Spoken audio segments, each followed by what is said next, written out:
আপনারা যদি ভয়ঙ্কর এবং ব্যতিক্রমী বাগান দেখতে চান তাহলে ঘুরে আসতে পারেন সাপের বাগানে, যেখানে গাছে ঝুলছে শত শত বিষধর সাপ।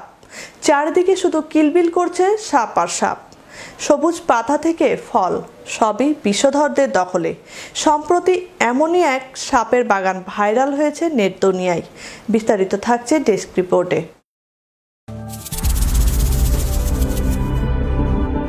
গাছে ফুল ফল দেখেছেন নিশ্চয়ই, কিন্তু সাপ দেখেছেন কি? তাও একটি দুটো নয়, থোকায় থোকায় ঝুলে আছে সাপ। এমনই এক সাপের বাগান সম্প্রতি ভাইরাল হচ্ছে নেট দুনিয়ায়। সামাজিক যোগাযোগ মাধ্যমে গাছের মধ্যে থাকা সেই সাপের ভিডিও ছড়িয়ে পড়েছে।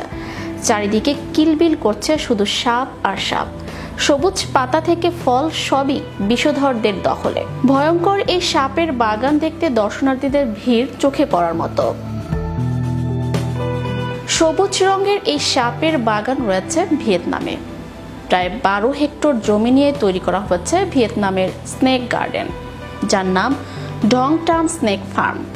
কিন্তু এই বাগান তৈরির নেপথ্যে রয়েছে অন্য কারণ। কেন এমন বাগান তৈরি করা হচ্ছে?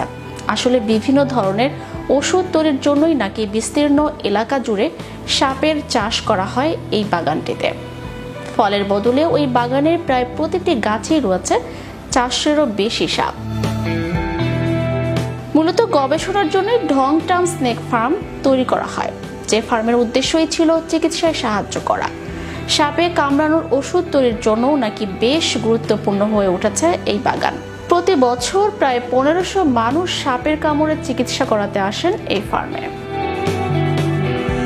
বাগান করা মানুষের আদি অভ্যাস একটুখানি তাজা বাতাস অথবা তাজা কাঁচা ফলের স্বাদ উপভোগ করতে শহরগুলোতেও হয়তো কেউ কেউ বাগান গড়ে তোলেন।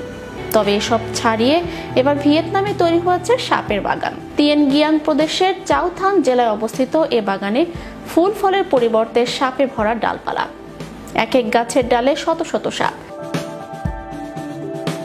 বাগানটি ট্রাই রন দাং টাম নামে পরিচিত। 12 হেক্টর জুড়ে বিস্তৃত এ খামারে সাপ ও ঔষধি উপকরণ চাষ করা হয়। সাপ থেকে সংগৃহীত বিষ, ওষুধ ও প্রতিষেধক তৈরিতে ব্যবহৃত হয়। খাবারে সাপের কামড়ের প্রতিষেধক তৈরিতে প্রতিদিন পরীক্ষা নিরীক্ষা চালানো হয়।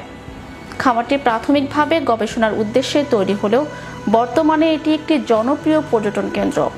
প্রতি বছর লাখ লাখ পর্যটক ডং টাম স্নেক ফার্ম পরিদর্শন করে থাকেন।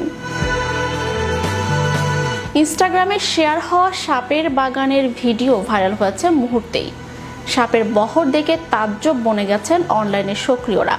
অনেকেই বলছেন এই পার্কে গেলে তো মৃত্যু নিশ্চিত। কেউ কেউ আবার লিখেছেন ভিয়েতনামে গেলে এই পার্কে যেতেই হবে। কি ভাবছেন, যাবেন নাকি একবার? চ্যানেল ইউরো বিনোদন ডেস্ক।